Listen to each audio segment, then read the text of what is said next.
mama for some cheating lying girl. Said she loved me, said she'd be true. Sometimes I don't know what to Mountain Dew. I got tears in my eyes, tears on my jeans. I got tears on the stove to season my beans. I got nothing but sorrow on my mind. I could use a tall glass of red 40 tonight, 'cause I'm a cold red man in a bar blast world. I left the arms of my mama for some cheating lying girl. Said she loved me, said she'd be true. Sometimes I don't know what to Mountain Dew.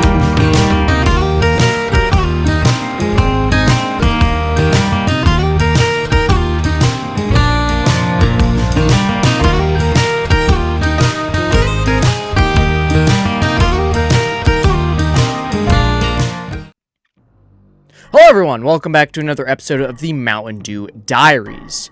It's a pleasure to be back with you guys with something a little bit different with our Mountain Dew flavor and our setup. I'm trying to do something a little bit different, a little bit more personable. I really was focused on the Mountain Dew in my past setup. Now, I'm not saying that this is the end of the past setup. I will, of course, bring it out because I think it's cool to see my collection, to see all that stuff, but I think for right now, it's like a one-to-one conversation. You get to see my raw reaction to me trying Mountain Dews or describing the Mountain Dews and giving my first thoughts, first impressions. And I think just going off the flow is a little bit better for me, and doing this like this because I'm able to speak my mind, and I don't have a time limit of what time to talk, because when I record those clips, I can only talk for that clip segment. So that's enough of me rambling in today's intro. So, without further ado, the next Mountain Dew we will be trying is Mountain Dew Star Spangled Splash from the Froster version from Circle K. I picked this up the other day, and I will tell you a little bit more of my first impressions, first thoughts, and all that jazz when I move on to the tasting. But as always, as described on the Mountain Dew Wiki, Star Spangled Splash was a Mountain Dew flavor released for a limited time alongside Liberty Chill and Freedom Fusion in June 2024. During the summer, and it was planned to return in June 2025, the following summer, but was scrapped. Star Spangled Splash flavor profile was red berry, raspberry, strawberry, which coincided with its red look. Its tagline was "Dew with a blast of red berry flavor and with other natural flavors." On May 10th, 2026, Star Spangled Splash was officially made available exclusively at Circle K gas stations in the United States as a new Froster flavor. Many locations failed to completely empty on the previous flavor, Guava Strawberry, which left the first several cups of the Froster tasting slightly off. In most of the affected areas, this issue was resolved by May 15th, with the true flavor finally taking full effect. The Froster is identical to 2024's release of the soda, but has the new Mountain Dew logo and updated design fit into the Mountain Dew's rebranding introduced the previous year. So yeah, it's basically Star Spangled Splash from the can, but as a Froster and with the new logo. And it's good to always see new old flavors come back. We have one that I hope to find that I'm still on the lookout for, and I'm not going to spoil it because you probably know what it is. So that's really about it for today's first intro of the new setup and this stuff. So let's go into the tasting of Star Spangled Splash.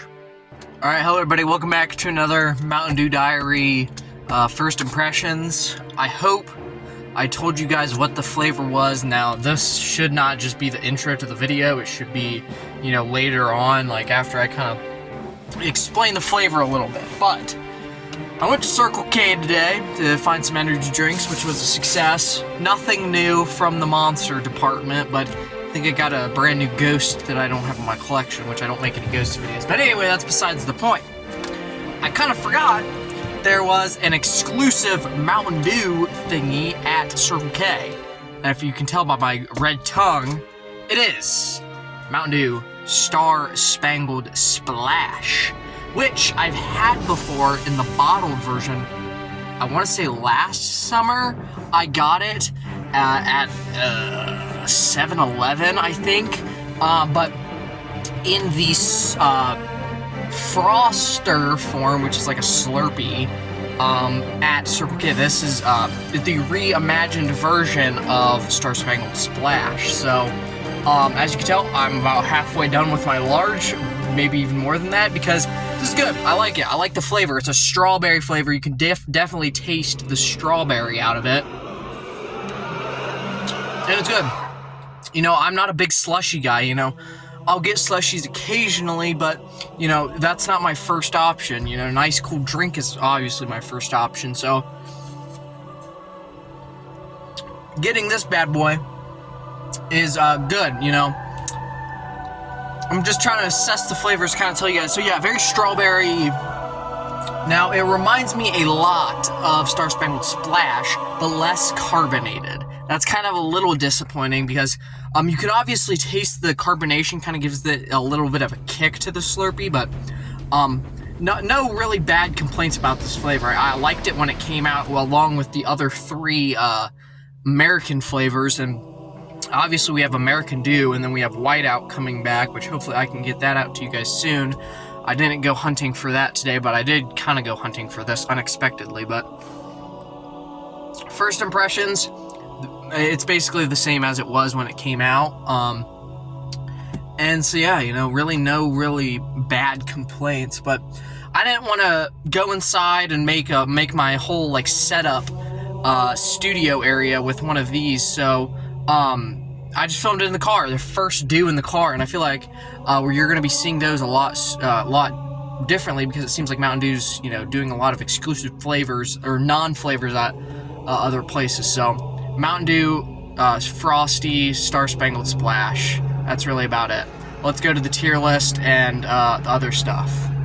Alright, Mountain Dew Star Spangled Splash. I have tasted it 9 out of 10, branding at 5 out of 10, and overall this rounds out to about an 8 out of 10. I think the taste is very good. I have no issues with this strawberry flavored drink. I mean, it pulls off the strawberry flavor very well, yet I've not really drinking a lot of things that, you know, have taste strawberry, but this pulls it off very well.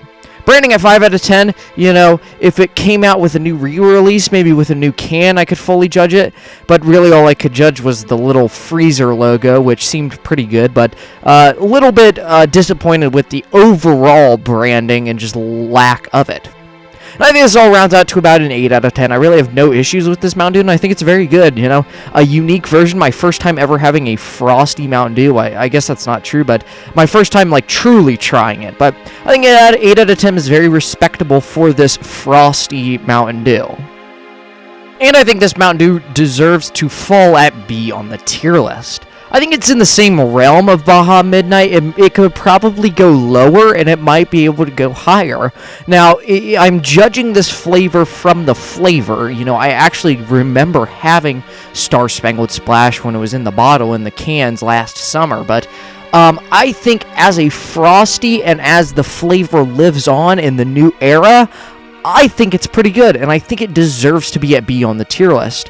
People may disagree with me, but I think judging it from the flavor, not that it is in a Froster, I think it deserves to be at a B on the tier list. Thank you guys for watching another episode of the Mountain Dew Diaries. I very much appreciate it. I hope you guys enjoyed looking at the new kind of production of the Mountain Dew Diaries, and hopefully it was a bit more personable, kind of capturing that personable vibe that I have with the Monster Manuals, maybe a bit more casual with the editing and the production, but I think that is going to make it feel better for me, make me feel more rewarded after I'm done editing it and producing it. So that's really about it. See you guys. Peace!